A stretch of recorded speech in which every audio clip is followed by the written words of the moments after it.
Espíritu del Señor está sobre mí, por cuanto me ha ungido para anunciar buenas noticias a los pobres. Me ha enviado a proclamar libertad a los cautivos, a dar vista a los ciegos y a poner en libertad a los oprimidos, a pregonar el año del favor del Señor. Amén y amén. Vamos a orar. Señor y Padre Santo, te damos muchas gracias por esta tu palabra, Papito Dios, porque es esta palabra viva y eficaz y más cortante que espada de dos filos, Señor, que discierne las intenciones y los pensamientos del corazón, Papito Dios.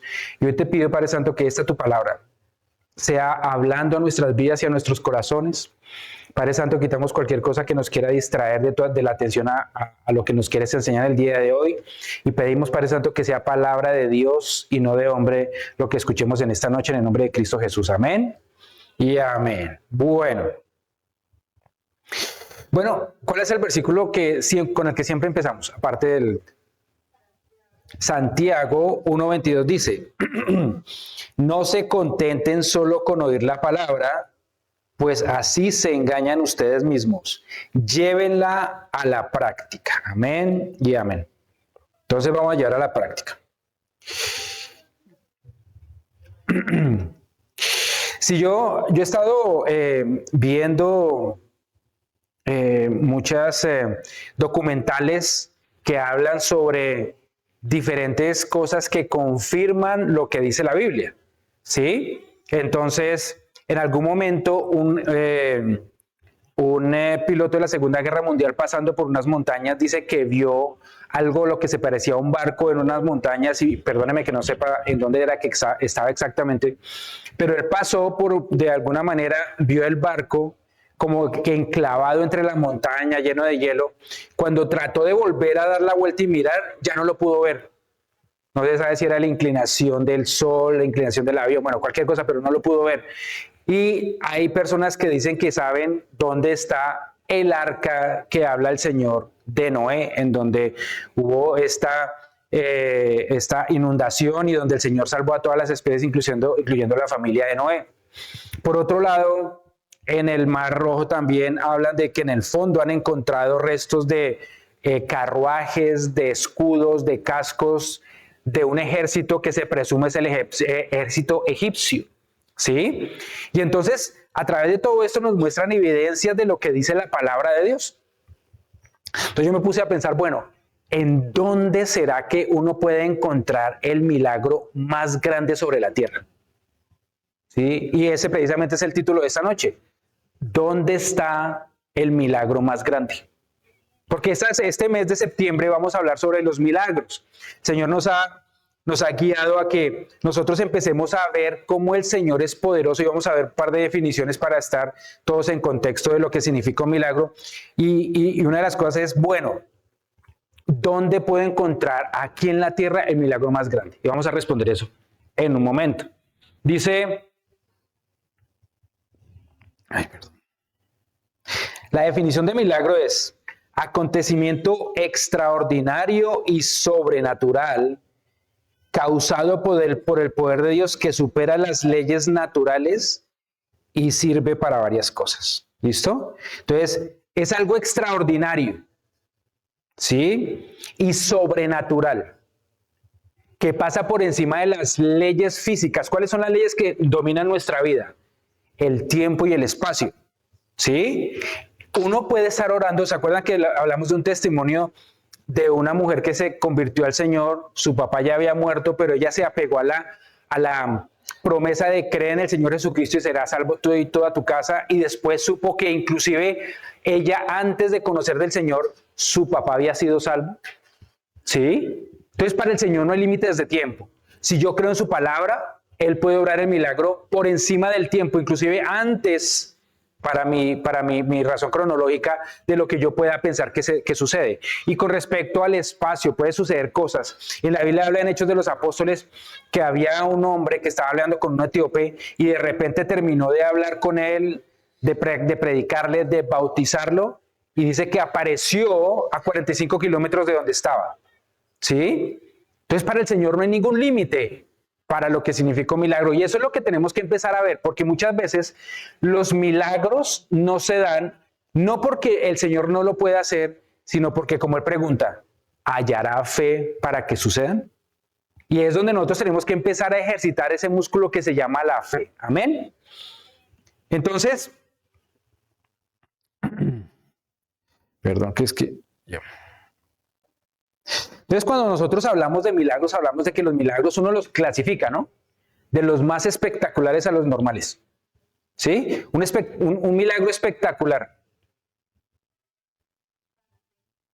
Perdóname. Una sanidad, una persona que de pronto ha muerto y lo resuciten, o sea, es algo es algo espectacular, ¿sí o no? Que uno dice, wow, esto es otra categoría, ¿sí? Y entonces uno dice, pero hay milagros más pequeñitos, ¿sí? Que uno dice, Señor, que inclusive uno ni siquiera lo dice, solo lo piensa. Entonces uno dice, Señor, aquí yo con eso sucediera tal cosa y sucede. Y les voy a decir lo que me pasó esta semana. Yo estuve en un curso por parte de la compañía y entonces por las noches teníamos que estudiar porque al final iba a haber un test. Y entonces llegué y me puse a estudiar y llegué a un punto y no me salía el ejercicio que estábamos haciendo y todo eso. Y el día siguiente era el examen. Entonces por la mañana teníamos como una revisión y por la tarde el test. Entonces yo dije, le voy a preguntar, pero entonces empezamos a trabajar él por la mañana y a mí se me olvidó y cuando me acordé de que tenía que preguntarle ya era casi el momento del test y entonces el profesor llega y dice, bueno, vamos a resolver este problema y era preciso que yo no me sabía, que yo estaba así. Entonces hay veces, eso es un milagro para mí porque yo no se lo había hecho a nadie. Yo lo había pensado, le he dicho, Señor, mira, sabes que tengo que hacer esto y se me ha olvidado por cualquier razón, pero aún eso el Señor lo tenía en su corazón. ¿Sí? Entonces, uno trata de clasificar los milagros dependiendo qué tan vistosos son, ¿sí? Y ahorita vamos a ver cuál es el milagro más grande. Ahora, los milagros tienen 3 objetivos, básicamente. 3 objetivos. ¿Por qué la Biblia dice, antes de decir esos 3 objetivos, pedís y no recibís porque pedís mal? Eso dice en Santiago. Porque piden para sus deleites, piden para sus deseos. Y es que muchas veces uno, honestamente, si uno dice, bueno, pida... Entonces uno le pide como la lámpara de la ilusión. Tú no piensas que eso es un genio, que eso le va a dar a uno conforme a uno lo que uno quiera. ¿Usted se imagina que el Señor le dijera que sí a todo? Sería terrible, ¿sí o no? Empecemos por los malos deseos. La mitad no estaríamos acá. ¿Sí o no? Entonces démonos cuenta que es importante que uno sepa pedir con sabiduría. Y cuando yo estaba meditando sobre esta predicación, precisamente el Señor me decía, hay 3 objetivos con los cuales el Señor se quiere glorificar a través de un milagro. Y entonces yo decía, bueno, entonces si yo cumplo cualquiera de estos 3, entonces que busca glorificar al Señor, entonces estoy pidiendo bien. Y vamos a verlos. Lo primero que busca un milagro es confirmar un mensaje de Dios. Confirmar un mensaje de Dios. Vamos a verlo en Éxodo 4. Yo solamente les digo y usted lo apunta, Éxodo 4 del 1 al 5. Y entonces Moisés se encuentra con el Señor Jesús, con el Padre en la zarza que está ardiendo y le dice, necesito que vayas y liberes a mi pueblo. Y entonces le dice, sí, yo voy, y le pone un poco de problemas y al final le dice, bueno, Señor, yo voy allá y qué tal que no me crean. Que van a decir, bueno, ¿y usted de parte de quién viene? Y entonces el Señor le dice, Moisés le volvió a preguntar, ¿y qué hago si no me creen ni me hacen caso? ¿Qué hago si me dicen, el Señor no se te ha aparecido? ¿Qué tienes en la mano?, preguntó el Señor. Una vara, respondió Moisés. Tírala al suelo, ordenó el Señor. Moisés tiró la vara al suelo y ésta se convirtió en una serpiente. Moisés trató de huir de ella, pero el Señor mandó a que le agarrara de la cola y en cuanto Moisés agarró la serpiente, se convirtió en una vara nuevamente en sus manos. Entonces, lo primero es confirmar que es un mensaje de parte de Dios. Ahora, ¿cuál mensaje? Cuando uno está en oración y haciendo su devocional, uno le pide al Señor, Señor, muéstrame algo que me diga por dónde ir, que me diga por dónde coger para tomar una decisión. Y entonces ahí es donde ocurre el milagro que confirma la palabra que el Señor le dio. Cuando nos vinimos para acá, por ejemplo, nosotros estábamos orando y orando muy intensamente con mi esposa. Le dijimos, Señor, danos una palabra, y el Señor nos dio la palabra. Y entonces uno llega y dice, bueno, Señor, ahora que no sean mis emociones, porque la palabra decía, vaya, pero que no sean mis emociones, sino que sea tú. Entonces, muéstranos un milagro. Y en una predicación, en una convención de Bogotá, es una convención de 13,000, 15,000 personas, llega y se paran un par de predicadores. Y uno de ellos decía, llevo 20 años orando, y dijo así clarito, por Canadá. Y estamos orando para que vayan obreros allá. Porque la oración intercesora son como los aviones en una guerra que botan bombas y todo eso, pero los que toman la tierra es la infantería y es la gente que está ahí haciendo la obra. Cuando nosotros escuchamos esa predicación dijimos, wow, esto es una confirmación. Y en ese mismo instante nos llegó la respuesta del gobierno canadiense. Todo así. Entonces, es un milagro porque el Señor está confirmando una palabra que me ha dado. Pero acuérdense que todo sale de la palabra. ¿Sí? Por eso yo tengo que tener una comunión con el Señor. Y eso funciona para todo. ¿Qué voy a estudiar? ¿Con quién voy a compartir mi vida? ¿Qué decisiones tomar? Entonces el Señor te da una palabra y dice, Señor, yo quiero una confirmación. Y se la da. En otra parte de la Biblia el Señor le dice a Gedeón, necesito que vayas y liberes a tu pueblo. Y él le dice, Señor, listo, yo hago eso, pero con que me des una confirmación. Dice, ¿y cuál es esa confirmación, esa señal? Y él dice que todo en la tierra se moje, se caiga el rocío y se moje, pero que este vellón o que este pedazo de algodón quede seco. Y entonces sucedió eso. Y entonces uno dice, bueno, ya con eso no, pero Gedeón era medio intensito. Y entonces llegó y dijo, no, ahora al revés. Que esto esté mojado y todo lo demás seco para la otra mañana. Y sucedió. Y ya no tenía más que pedir, porque entonces le tocaba que la mitad del algodón y todo eso, pero ya como que el hombre se entendió que sí era así y aceptó. Entonces, cuando el milagro busca confirmar un mensaje de parte de Dios, se va a dar. ¿Sí me hago entender? Así como si no es un mensaje de Dios, tampoco va a suceder. Entonces, por eso es importante. Primero que busca es confirmar un mensaje de Dios. Lo segundo que busca un milagro es demostrar la autoridad de Jesús. Autoridad de Jesús. Vamos a ver en Juan 11:41 dice, entonces quitaron la piedra y Jesús alzando la vista dijo, Padre, te doy gracias porque me has escuchado. Ya sabía yo que siempre me escuchas, pero lo dije por la gente que está aquí presente para que crean que tú me enviaste. Entonces un milagro busca reafirmar la autoridad de Jesús en donde quiera que esté. Cuando yo pido un milagro, quiero que yo sea exaltado o que el nombre del Señor sea exaltado. Porque a veces uno pide un milagro para que uno sea el héroe. Y el Señor está diciendo, no, lo que tiene que estar exaltado siempre es el nombre del Señor Jesús. Si uno pide eso, el milagro se va a dar. Entonces, por ejemplo, una sanidad. Claro, hay una persona que tenga enfermedad y todo eso quiere sanidad.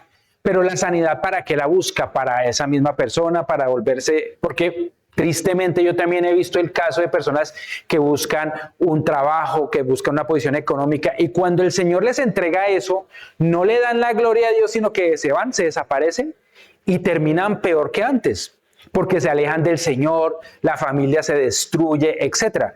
Entonces yo lo que busco es que el nombre del Señor sea exaltado, el nombre del Señor Jesucristo. Entonces yo recibo mi trabajo y digo, amén Señor, y permanezco firme contigo y le doy la gloria a Dios. Eso es lo que busca un milagro. Amén. Un aplauso al Señor. Aplauso al Señor porque es para glorificarlo a Él. Y lo tercero que busca es el apoyo de Dios a sus siervos. Miren, cuando uno le sirve al Señor en lo que sea, abriendo la puerta de la iglesia, en una célula, arreglando las sillas, eso es un siervo. Cualquiera que sirve para el Señor es un siervo de Dios. Y una de las cosas que hacen los milagros es precisamente eso, apoyar a sus siervos. El Señor se glorifica cuando una persona le sirve de corazón. Les voy a leer Lucas 4 del 16 en adelante, dice,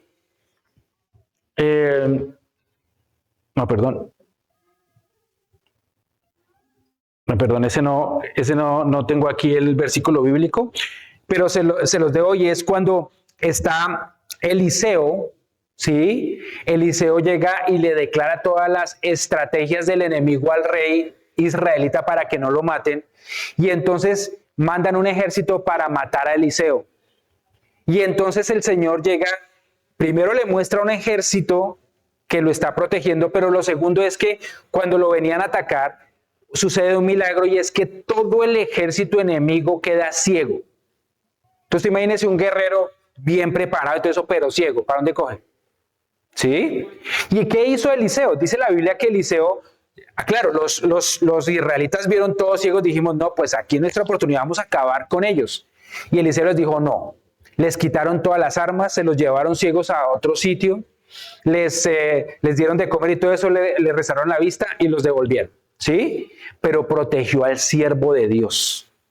Entonces, cualquiera de nosotros que le servimos al Señor, milagros ocurrirán para guardarnos. Amén. Y yo les voy a dar un testimonio con respecto a eso. Ahorita les estaba comentando antes de empezar a algunos. Estuve viajando y llegué anoche y veníamos en el vuelo. Y bueno, para empezar, un buen milagro fue que eran sillas de 3 personas a cada lado y entonces pues me tocó ahí y de repente llegaron 2 personas que conocía de Calgary y de acá, hacía rato no los había visto, latinos, y empezamos a hablar, compartimos muy bueno. Y cuando aterrizamos, estábamos aterrizando, yo noté algo raro en el avión, que pensé que era de pronto el viento, no sé qué, aterrizamos, no sé qué, llegó a la puerta, ya llegamos y empezaron a decirnos que nos bajáramos, pasaron un par de cosas que las luces se apagaron, se prendían, pero nos empezamos a bajar y cuando volteamos a mirar, 4 camiones de bomberos. Y nosotros, amén. ¿Sí? Gracias al Señor que nos guarda y uno se da cuenta que uno no tiene ni idea de cuántas veces el Señor lo ha guardado, pero ni idea. Entonces, por eso es tan importante que entendamos que cuando nosotros hacemos algo por el Señor y no tengamos en poco nada para servirle al Señor, porque el Señor, en el momento que uno le sirve a Él, se convierte en su siervo. Amén. Amén. Bueno, entonces, esto son las 3 cosas. Si cualquiera de estas 3 cosas se cumple, entonces el milagro tiene que venir de parte del Señor. Entonces, una sanidad, claro, si yo le doy la gloria a Dios. Un trabajo, amén, porque le voy a dar la gloria a Dios. Cualquier cosa, si yo busco glorificar al Señor, va a pasar. Amén. Vamos a buscar, entonces volvamos a Lucas 4, del 16 en adelante, que fue lo que leímos al principio. Y en esta parte llega el Señor y llega a la sinagoga y entonces le dicen, venga, lea. Y lo que correspondía era esa parte del libro de Isaías. Y en esa parte hay 5 puntos que vamos a nombrar. Les voy a leer toda esa parte del 18 particularmente, y dice, 18 y 19 dice. Eso es Lucas 4, 18 y 19. El Espíritu del Señor está sobre mí, por cuanto me ha ungido para anunciar buenas noticias a los pobres. Me ha enviado a proclamar libertad a los cautivos y dar vista a los ciegos, a poner en libertad a los oprimidos, a pregonar el año del favor del Señor. Amén y amén.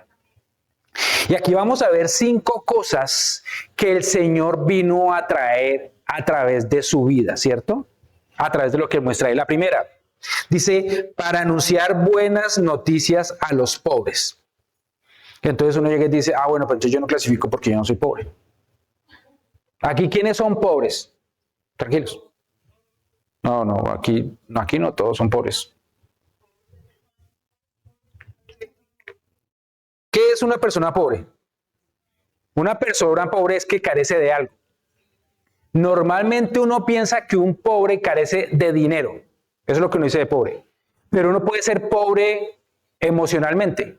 Uno puede ser pobre intelectualmente, que carece de sabiduría, carece de intelecto porque no ha estudiado, etcétera, etcétera. Entonces, una persona pobre es que carece de algo. Y aquí el Señor está diciendo pobre a las personas que se manifiestan que necesitan una necesidad espiritual. Ahora, si ser pobre significa que tengo una necesidad espiritual, aquí ¿quién es pobre? Bienvenido por esos 2 o 3, levantan la mano. Todos somos pobres. Mateo 5:3 dice, dichosos los pobres en espíritu, porque el reino de los cielos les pertenece. El Señor en las bienaventuranzas les dice, y arranca con eso, bienaventurados los que son pobres. Ahora, ¿cuál es una persona pobre en espíritu? Que manifiesta una necesidad. Yo soy pobre, yo necesito. ¿Sabe qué muchas veces uno lo pone a pensar? Ayer, precisamente cuando veníamos hablando con esta familia que estaba en el vuelo, yo les decía, bueno, ustedes, porque viven aquí en Calgary hace unos años, ustedes, y se encuentran con mucha gente, ustedes cómo ven que la gente lidia con los problemas, la gente latina aquí en Calgary, y les dice, muchos problemas. Uno no se imagina la cantidad de problemas que la gente tiene, ¿sí? Solo hablando de los latinos con los que ellos tienen contacto. Y dice, pero me llama la atención algo, decía él, y es esto, las mujeres normalmente se abren un poquito más para contar sus problemas, ¿sí? Cuando ya tienen confianza y todo eso, porque no es fácil contarle a todo el mundo. Pero los hombres son herméticos, cerrados, todo perfecto. Y entonces muchas veces el orgullo no permite que yo pueda abrir mi corazón para manifestar esa necesidad que tengo. Claro, yo no estoy diciendo que uno le abra el corazón a todo el mundo. Sin embargo, cuando uno sabe que hay una persona que de parte del Señor le puede ayudar, ahí es donde uno tiene, más que la necesidad, la obligación de abrir su corazón para pedir ayuda. Porque muchas veces no es que el Señor no pueda ayudarlo a uno, es que uno no se quiere dejar. Y eso es una cosa bien diferente. ¿Ok? Entonces,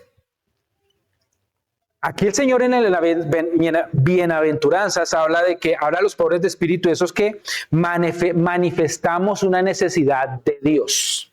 ¿Sí?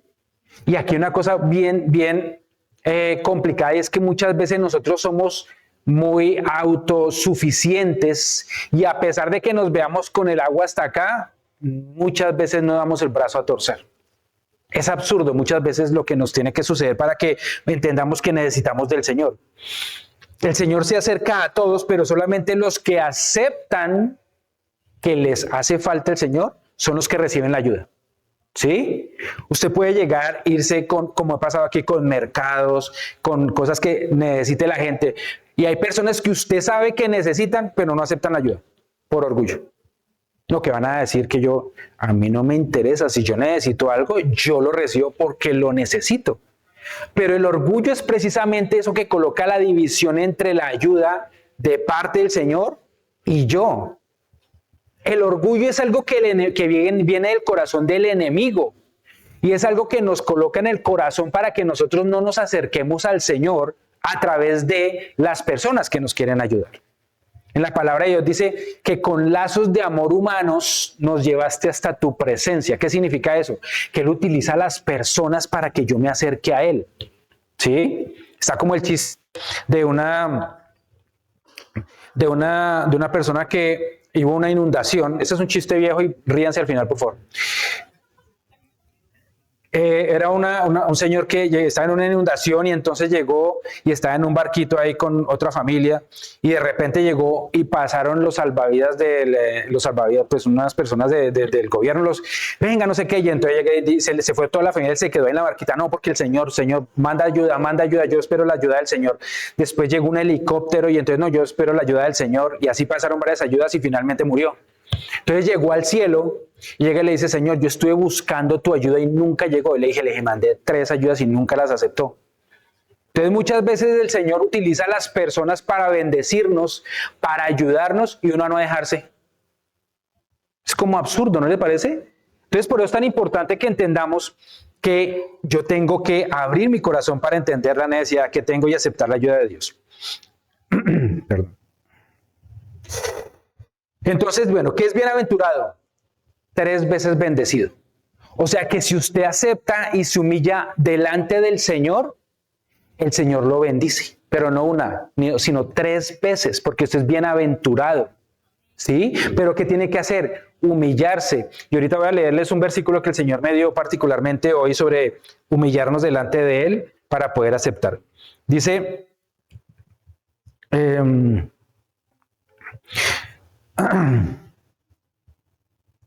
Entonces, y dice, bueno, el reino de Dios se ha acercado a ustedes. Ahora, esta primera parte, perdón, vuelvo y la leo, para anunciar buenas nuevas a los pobres es que el Señor trae, las buenas nuevas son las buenas noticias que nos trae, ¿sí?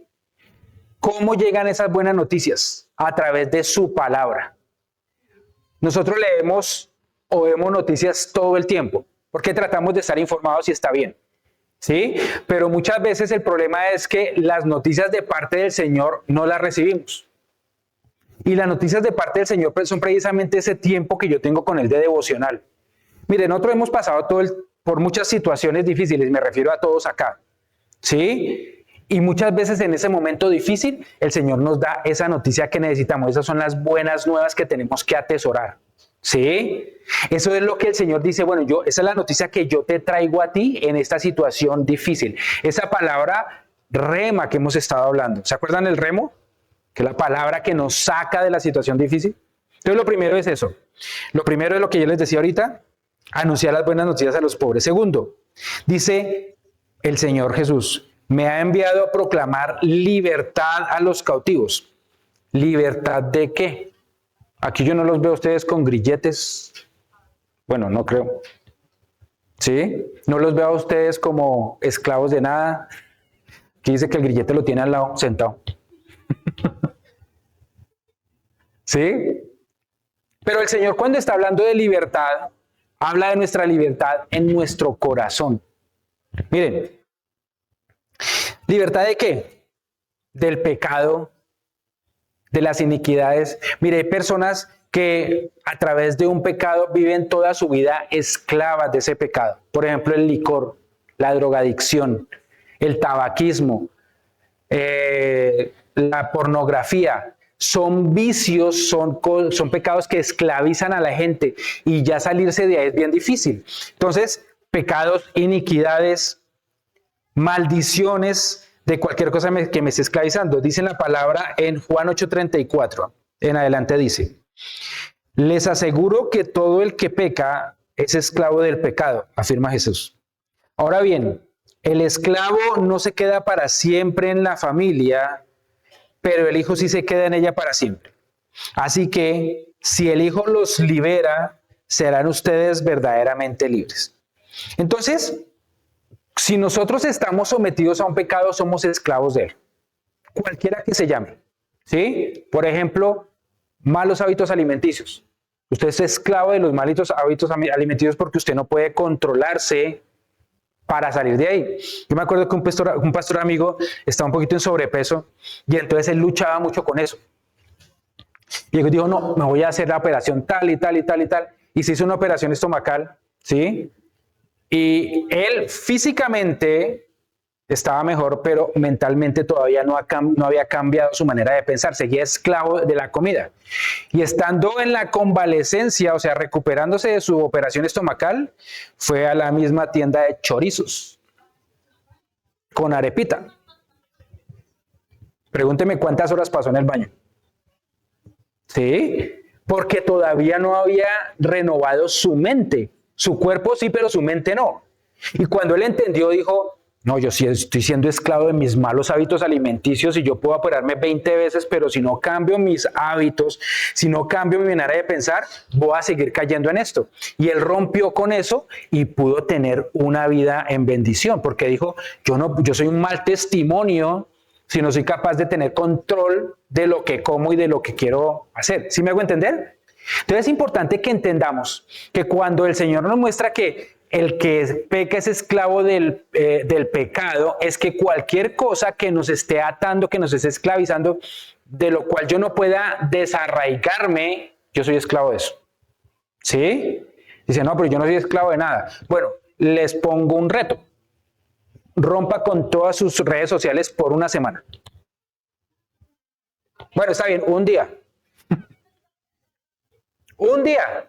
0 redes sociales por un día. A ver qué, eso empieza a darle el tic. ¿Sí o no?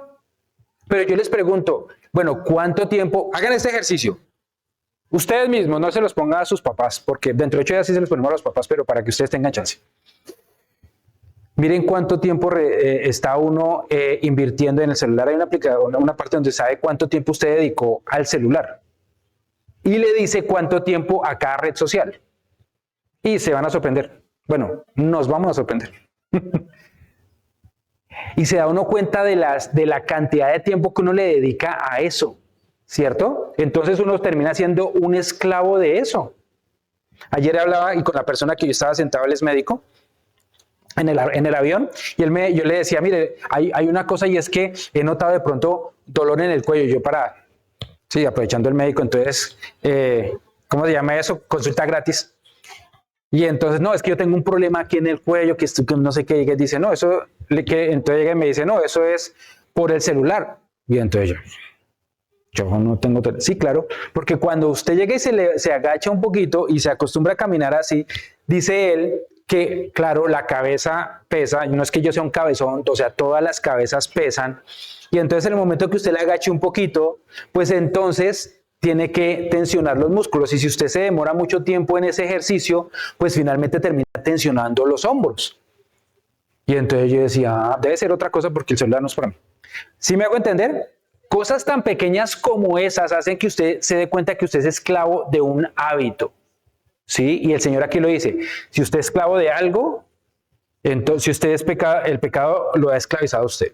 Entonces, ¿por qué nosotros tenemos esa tendencia? Porque tendemos una naturaleza adámica. ¿Qué significa? Que por naturaleza tratamos de pecar. O sea, yo no conozco un niño que trate de hacer lo bueno desde el principio. Bueno, Isaac, pero de resto nadie más. No, nada, ningún niño. Ningún niño, desde pequeñitos tratamos de hacer lo malo, porque es nuestra tendencia, ¿sí? Entonces, por eso el Señor dice, desde el principio tenemos esa naturaleza y por eso tenemos que luchar contra ella. Decía Pablo, pobre de mí que quiero luchar y no, lo que no quiero hacer, eso termino haciendo. Pablo, semejante apóstol, ¿sí me hago entender? Entonces, por eso es tan importante que entendamos que es una naturaleza con la que estoy luchando todo el tiempo, ¿sí? Por eso es tan importante, por ejemplo, ayunar. Porque usted en el ayuno está muriendo a su cuerpo para que el espíritu vivifique. Entonces yo les propongo una tarea para que la hagan esta semana. Todos tenemos muchos hábitos que nos esclavizan. Vamos a decir, cosas que no nos están aportando. Escoja una. Y diga, este hábito, un día voy a cortar con él. Un día. No vea el celular por un día. ¿Sí? No vea las Netflix o lo que sea eso por un día. Haga algo que usted vea realmente que va a romper con algo que lo está esclavizando y entrégueselo al Señor. Y vamos a ver cómo el Señor nos trae en libertad. Amén. Entonces, además dice, ahí en la parte dice, el esclavo no se queda para siempre en la familia, pero el hijo sí se queda para siempre. Mire, un esclavo está de paso, pero un hijo de Dios se queda. Yo les pregunto a ustedes, ¿ustedes quieren caminar con el Señor o estar de paso? Si queremos caminar con el Señor, entonces debemos dejar de comportarnos como esclavos. ¿Qué piensa un esclavo? Ah, no, yo hago esto porque es que yo no sé si mañana lo voy a tener. Entonces uno va a comer y entonces eso se atafaga de cosas, guarda, es como cuando usted va a un buffet y eso le entregan galletas, se mete galletas en los bolsillos, se mete la torta aquí, entonces eso porque usted no sabe si mañana va a comer. Pero si usted es un hijo, usted no. Usted va y come, al otro día baja a la nevera y sabe que hay comida, al otro día si no hay, va y le pide a su papá y le da. Sí me hago entender, un hijo tiene la confianza de que el Señor jamás le va a fallar, pero un esclavo no sabe. Entonces nuestro pensamiento tiene que ser el de un hijo y muchas veces nos cuesta, porque de repente habíamos venido pensando como esclavos. Amén. Lo tercero, dice, y dar vista a los ciegos. Voy a leerles Juan 9, 39 al 41. Dice, yo he venido a este mundo para hacer justicia, para que los ciegos vean y los que ven se queden ciegos. Algunos fariseos que estaban con él al oírlo hablar así le preguntaron, ¿qué? Todos, ¿qué? ¿Acaso también nosotros somos ciegos? Jesús les contestó, si fueran ciegos no serían culpables de pecado, pero como afirman que ven, su pecado permanece. ¿Sí? Y aquí yo quiero hablar de los puntos ciegos. Vamos a decir que nosotros tenemos pecados que cuando nos damos cuenta renunciamos a ellos. ¿Sí? Entonces yo digo, me doy cuenta que estoy haciendo esto mal, mentiroso, ladrón, lo que sea, y renuncio a eso. Pero hay cosas que no podemos ver. Son puntos ciegos, que yo cometo pecados, pero no me doy cuenta que los estoy haciendo. Entonces, por ejemplo, responder mal, ser grosero. ¿Sí? Y entonces llega y alguien le dice a usted, mire, usted está cometiendo este pecado. le hace caer en cuenta de ese punto ciego que usted tiene. Y ahí tiene dos opciones, muchas opciones, pero sobre todo dos: aceptar o no. Entonces, si uno acepta y cambia, entonces ya no es ciego a ese pecado, sino que el Señor se lo mostró en su misericordia y tiene la opción de cambiar. Pero el problema es que usted se lo dicen, se da cuenta que lo tiene y sigue con el pecado. Eso endurece el corazón. Entonces, por eso aquí el Señor, cuando dice en esta parte, y dar vista a los ciegos, es que Él nos muestra el pecado. Él no se pone con interpretación ni nada. Él nos dice de frente lo que estamos haciendo mal. ¿Sí? Ahora, la decisión es mía para saber si sigo en Él o no. Pero Él dice al final, en el verso 44, si fueran ciegos, no serían culpables de pecado. O sea, si usted no ha visto su pecado, ok, no es culpable. Pero como afirman que ven, su pecado permanece. O sea, como yo me doy cuenta de que lo estoy haciendo mal y lo sigo haciendo mal, entonces llega y dice su pecado permanece. Y eso sí es más peligroso. Entonces, por eso cuando el Señor nos está dando la oportunidad a través de esa parte de darnos vista, es mostrarnos lo que estamos haciendo mal, es para tomar una decisión, una determinación. Y acuérdense que todos estamos hablando del milagro más grande, ¿no? Todavía. Todo esto que está haciendo el Señor, que nos está mostrando, es para mostrarnos y darnos el milagro más grande, que todavía no hemos llegado a él. Lo siguiente que el Señor nos muestra es poner en libertad a los oprimidos. Aquí, ¿quiénes son oprimidos? ¿Qué es opresión? Yo busqué qué es opresión y dice varios sinónimos: represión, sometimiento, tiranía, avallazamiento, bueno, dominio, dominación, etc. La presión, o sea, cuando una persona está oprimida externa o internamente. Vamos a ver la diferencia. Externamente es cuando estamos oprimidos por personas que nos hacen la vida complicada, ¿sí? Entonces, una opresión, un jefe, una persona alrededor, etc. Eso es una opresión, ¿sí? Vamos a leer Eclesiastés 4, verso 1, dice Salomón: luego me fijé en tanta opresión que hay bajo el sol. Vi llorar a los oprimidos y no había quien los consolara. El poder estaba del lado de sus opresores y no había quien los consolara. Entonces, un opresor es esa persona que tiene autoridad sobre o poder sobre alguien y la usa para causarle daño físico, mental o emocional. ¿Sí? Entonces existen los opresores. Vamos a empezar por un gobierno. Un mal gobierno oprime a toda la nación, ¿sí? Porque los está poniendo en situaciones difíciles, ¿sí? Entonces, cuando yo tengo una opresión, por ejemplo, un jefe, un compañero, alguna situación que me esté pasando alrededor, que yo me sienta en esa situación, está el opresor.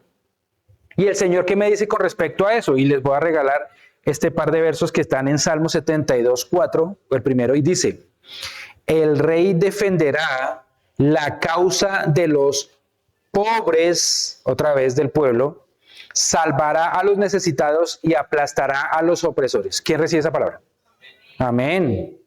Sobre todo lo de aplastar, ¿no? No es cierto. Y la otra está en Salmo 103, verso 6.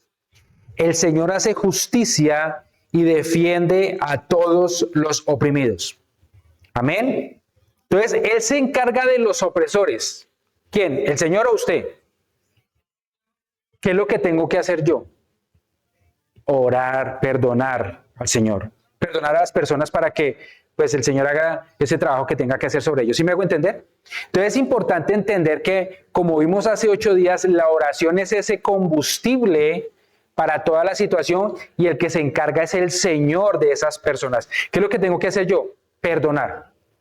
Perdonar. Amén. El pastor Castellanos, en el 97, el siglo pasado, imagínense, él tuvo un atentado y después tuvo que estar en la clínica mucho tiempo y después de eso fue a Estados Unidos. Y él dice en su testimonio que él no podía tener esa conexión con el Señor nuevamente, que no podía tener esa intimidad nuevamente. Y entonces le preguntó: Señor, dime qué es lo que está pasando. Y él le dijo: tienes que perdonar a los que atentaron contra tu vida. Duro. Usted imagínese que hay una persona que lo quiso, de hecho le disparó, intentó matarlo, y el Señor le dice, bueno, tiene que perdonarlo, o si no, ya no podemos tener la misma relación. Difícil. O por ejemplo, cuando una persona se mete con un hijo de uno. Muy difícil, ¿cierto? Perdonar a una persona que de repente oprimió a nuestros hijos, por decir alguna cosa. Pero el Señor dice, bueno, perdónalo para que yo me encargue. Entonces el Señor por eso dice en estos dos salmos que Él es el que se encarga. La opresión interna, porque esa es la opresión externa, la opresión interna es causada por el pecado, la rebeldía, falta de perdón, miedo y duda. Voy a leerle Salmo 32 del 3 al 5. Dice, mientras que guardé silencio, mis huesos se fueron consumiendo por mi gemir de todo el día. Mi fuerza se fue debilitando como el calor del verano, porque de día y de noche tu mano pesaba sobre mí. Pero te confesé mi pecado y no te oculté mi maldad. Y me dije, voy a confesar mis transgresiones al Señor, y tú perdonaste la culpa de mi pecado.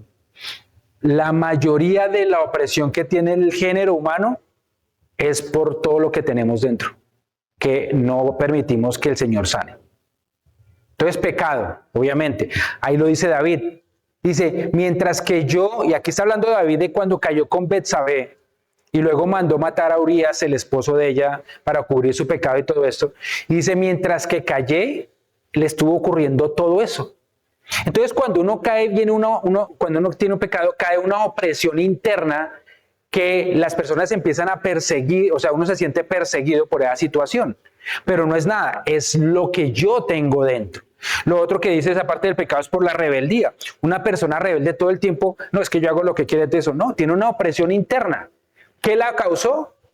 Muchos factores hay para que una persona sea rebelde, pero es una opresión interna. Falta de perdón. Cuando uno no perdona, uno lleva una carga. Y hasta físicamente hablando, una persona que no perdona se ve reflejado en enfermedades, incluida el cáncer. ¿Sí? Miedo y duda por ataque del enemigo. El enemigo siempre va a venir a atacarnos y todo eso, y coloca miedo y duda. Y eso también es una opresión. Usted no puede tomar una decisión porque entonces quién sabe qué va a pasar, cuáles son las consecuencias. ¿Será que lo hago? ¿Será que no lo hago? ¿Será que esta amistad no me conviene? Pero es que si dejo a esta persona, entonces ¿cómo me siento? Y eso es miedo y duda que causa esa opresión. ¿Cuántas relaciones tóxicas hay en el día de hoy entre las personas por el miedo a renunciar a esa relación? Sabiendo que es una mala relación. ¿Sí me hago entender? Entonces, por eso es tan importante que entienda yo que cuando yo me dejo someter por algo, soy esclavo de eso finalmente. Y el siguiente dice, a pregonar el año del favor del Señor.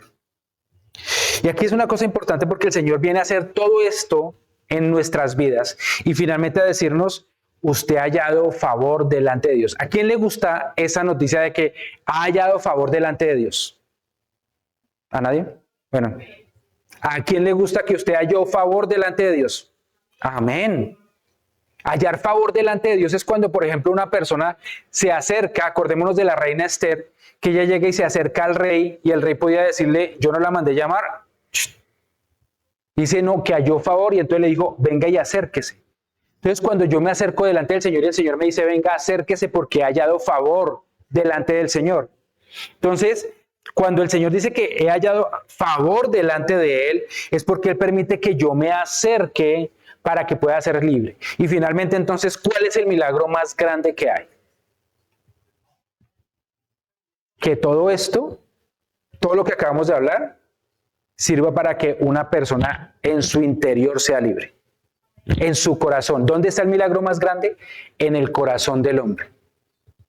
Yo les digo por qué. Usted puede tener sanidad, finanzas, empresas, lo que quiera, pero si su corazón todavía está herido, si su corazón está traicionado, si su corazón todavía tiene heridas, usted sigue siendo un esclavo.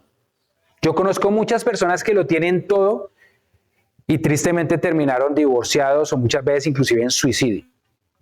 porque su corazón no recibió el milagro más grande, que es la salvación. ¿Cómo se explica a uno que las personas que están en la cárcel, que han recibido al Señor Jesucristo, tengan más libertad?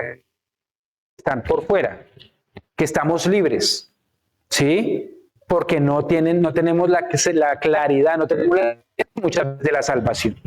Es por eso tan importante que entendamos que el regalo más grande, el milagro más grande, es que una persona reciba la salvación en su corazón. Porque el milagro empieza de adentro hacia afuera. Uno piensa que como el milagro del genio que se encuentra usted por ahí, que le da el milagro que usted quiere, que ese es el milagro más grande. Esos son milagros externos que no van a cambiarlo a usted. Pero cuando su corazón cambia, de ahí en adelante todo cambia para bendición alrededor suyo. Y todos pasamos por ese proceso. Ahora, yo le pongo un reto. Ya les puse la tarea que era de dejar un hábito por un día. Ahora yo les pongo un reto. Nosotros aquí todos hemos recibido al Señor. Levante la mano el que recibió al Señor en su corazón.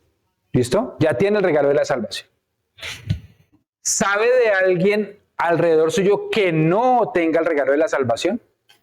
Yo le pongo este reto. Ore por esa persona durante esta semana. Pero en serio, como es un caso de vida o muerte. Esa persona literalmente puede, por sus oraciones, ser sensible para que su corazón cambie y pueda recibir al Señor y el regalo de la salvación. Hay personas que uno las ve seguras con mucha trabajo, dinero, posesión y todo eso, pero realmente sus corazones todavía están escondidos dentro de todas esas cosas porque no tienen esa salvación. Entonces, por eso es tan importante que entendamos que el milagro más grande por encima de sanidades, de liberaciones, de resurrecciones, de lo que usted quiera, es el regalo de la salvación. Es el milagro más grande que una persona puede tener. Porque cuando yo acepto al Señor en mi corazón y soy salvo, de ahí en adelante toda mi vida empieza a cambiar. Los matrimonios se restauran. Para empezar, uno mismo empieza a tener una relación con el Señor y empieza a tener libertad. Ahí puede tener una relación matrimonial saludable, o puede tener una relación con sus padres o con sus hijos o quien quiera saludable. Pero mientras que no tenga el regalo de la salvación, cualquier otro milagro que reciba, realmente no vale la pena. Amén. Entonces, dice en 2 de Crónicas 12 en adelante, dice. Perdón, esto es de mi esposa. No, mentira. 2 de Crónicas 12:6 dice, los líderes israelitas y el rey confesaron con humildad, el Señor es justo. Verso 7. Cuando el Señor vio que se habían humillado, habló nuevamente a Semaías y le dijo, puesto que han mostrado humildad, ya no voy a destruirlos. Dentro de poco tiempo los libraré. No voy a permitir que Sisac ejecute mi castigo sobre Jerusalén. Resulta que el pueblo de Israel se había separado de Dios y había caído en orgullo y autosuficiencia.